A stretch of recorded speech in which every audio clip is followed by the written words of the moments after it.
அறிவே மனம். உங்கள் உளவியல் சகோதரி எம்.எஸ்.கே. பிரியா.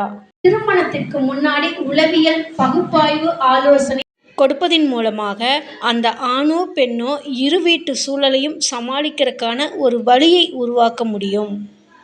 திருமணமான புதிதிலேயே பல பிரச்சனைகள் எதிர்கொள்கின்றார்கள் இன்றைய டிஜிட்டல் தம்பதிகள்.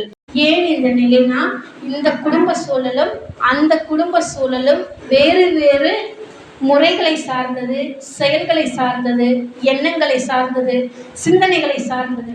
இது ரெண்டுக்குமே முரண்பாடு வர்றப்பதான் ஃபர்ஸ்ட் ஹஸ்பண்ட் அண்ட் ஒய்ஃப் பிரச்சனையா ஸ்டார்ட் ஆகுது.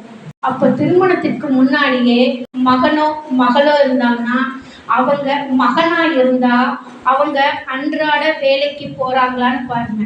அவங்க வேலைக்கு போக பிடிக்கல, ஆர்வமே இல்லை, இன்ட்ரெஸ்டே இல்லை, நினச்சா போகிறாங்க, நினச்சா லீவ் போட்டுக்கிறாங்கன்னா, இதை முறைப்படுத்தி சரிப்படுத்தி அன்றாட நிகழ்வுக்கு தயார்படுத்தி திருமணம் பண்ணுவீங்க. அதுக்கு தான் உளவியல் ஆலோசனை பகுப்பாய்வு கொடுக்குறோம்.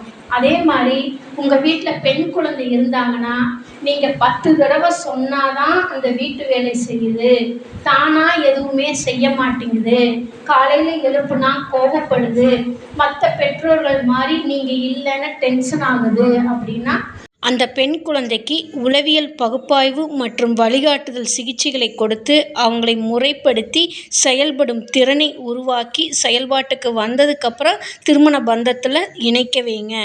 இல்லைன்னா இது புகுந்த வீட்டில் பல சிக்கல்களை உருவாக்கும். அந்த வீட்டு வேலை எந்த பெண் செய்ய மறுக்கிறாங்களோ, வீட்டு வேலை அப்படிங்கிறது அவர்களுடைய அன்றாட வேலைகளை கூட செய்ய மறுப்பார்கள், வெறுப்பார்கள், விதண்டாவாதம் செய்வார்கள். இவர்களுக்கு வீட்டில் பொறுப்பேற்று எதையும் செய்ய பிடிக்காது. எதுவுமே ஒரு ஆர்வமற்ற நிலையில் இருப்பாங்க. ஒரு கற்பனை சார்ந்த வாழ்க்கை வாழணும்னு விரும்புவாங்க. எல்லாமே எனக்கு யாராவது ஒருத்தர் செஞ்சு கொடுக்கணும், தான் ஒரு மகாராணி மாதிரி உட்காந்துக்கணும், ஒரு டிவி சீரியலில் பார்க்குற மாதிரி எழுந்திரிச்சு போய் ஒரு டீ குடிக்கிற மாதிரி, ஒரு டிஃபன் சாப்பிட்ற மாதிரி இவங்க லைஃப் ஸ்டைல் ஒரு கற்பனை பண்ணி வச்சுருப்பாங்க. அது மாதிரி இங்கே நம்ம தான் செய்யணுங்கிறது இவங்கனால முடியாது, செய்ய தெரியாது, செய்ய இவங்களோட உடம்பும் மனமும் ஒத்துழைக்காது. இதனால் இவங்களுக்கு பாதிப்பு ஏற்படுது. மற்றவர்களிடத்தில் இவங்க சொன்னாங்கன்னா சங்கடப்பட்டுருவாங்க, வேதனைப்பட்டுருவாங்க, இவங்களை யாருமே குறை சொல்லக்கூடாதுன்னு நினைப்பாங்க. இது போன்ற பாதிப்புகள் தான் இவர்களுக்கு வீட்டு இருக்கக்கூடிய அன்றாட வேலைகளை கூட செய்வதற்கோ, குழந்தைகளை பராமரிக்கிறதுக்கோ இவங்கனால முடியாது. கோபம் வரும், டென்ஷன் ஆயிடுவாங்க, பதட்டம் ஆயிடுவாங்க. அவங்க குடும்பத்தோட இணைந்து வாழ்கிறதுங்கிறது மிகப்பெரிய காம்ப்ளிகேட்டடாக இருக்கும். கணவன் மனைவிக்குள்ள உறவு அந்யோன்யம் இருக்காது. பெற்றோர்களிடத்தில் கூட ஒரு அன்பான பேச்சுவார்த்தைகள் கூட இருக்காது.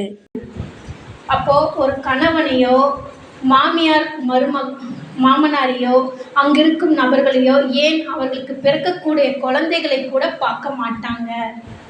அப்போ அந்த நுண் அறிவை நம்ம அதிகப்படுத்தினாதான் அவங்க இயல்பு நிலையில் இருக்க முடியும், மற்றவங்களோட உணர்வுகளையும் உணர்ச்சிகளையும் புரிந்து கொண்டு வாழ முடியும். அதற்கு தான் திருமணத்திற்கு முன்னாடி உளவியல் பகுப்பாய்வு மற்றும் உளவியல் ஆலோசனைகளை எங்களுடைய எம்.எஸ்.கே. லைஃப் கிளினிக் ஃபவுண்டேஷனில் எம்.எஸ்.கே. மென்டாரிங் ப்ரோக்ராமில் கொடுத்து கொண்டு வருகின்றோம்.